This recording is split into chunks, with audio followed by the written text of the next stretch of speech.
Veja a invertida que vai levar da Jandira Fegali. Acompanhe. Não dá pra dizer que tá surpreso com o Lula agora. O dólar tá batendo, daqui a pouco a casa dos R$6, já tem gente precificando que vai chegar perto dos R$6, quando chegar o final do mandato do presidente Roberto Campos Neto à frente do Banco Central, e aí o Lula vai indicar, sabe-se lá quem pro lugar dele, né? Ou sabe-se bem quem, e o Brasil vai entornar esse caldo. Ele acha que consegue enganar a população pagando a imprensa, mas quando bate no mercado, quando bate no preço do arroz, do feijão, o cara que prometeu picanha, agora não é que ele não vai te dar picanha, ele vai deixar a picanha mais cara ainda, porque ele vai taxar a picanha. Isso daí é inacreditável, é de um estelionato eleitoral, que eu não tenho como falar outra coisa a não ser o seguinte: se você é eleitor do Lula e continua, né, petista, lulista, seja lá o que for, você tem que tatuar otário na tua testa.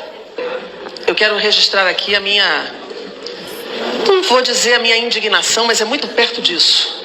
Na medida em que a gente vê uma voz única em muitas plataformas da mídia brasileira, articulistas, economistas que fazem comentários sobre a política econômica brasileira, e todos eles achando que o Lula não pode falar sobre os juros, sobre a política monetária e sobre o Banco Central.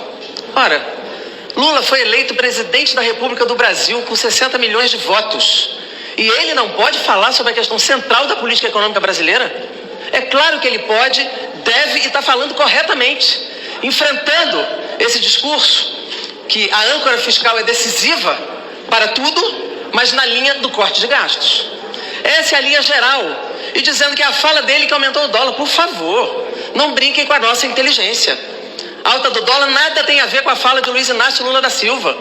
Tem a ver exatamente com os ataques especulativos e tem a ver com a própria taxa de juros.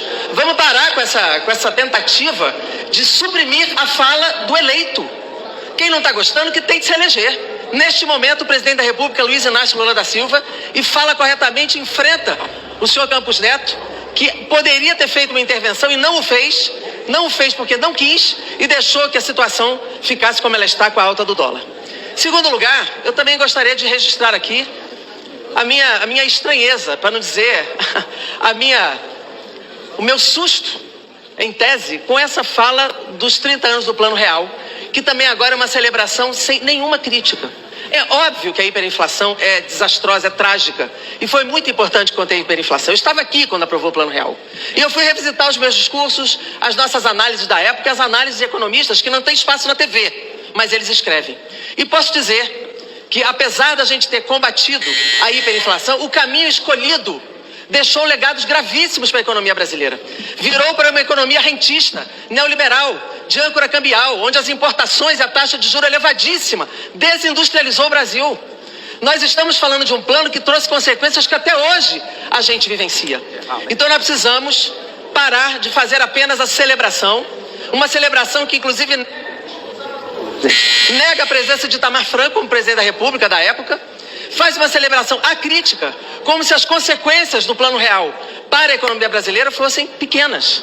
Nós fizemos o Estado mínimo, nós privatizamos empresas estratégicas, nós fizemos uma âncora cambial que com as duas crises cambiais virou uma âncora fiscal, e com a importação e altíssima taxa de juros nós desindustrializamos o Brasil. Isso também precisa ser dito.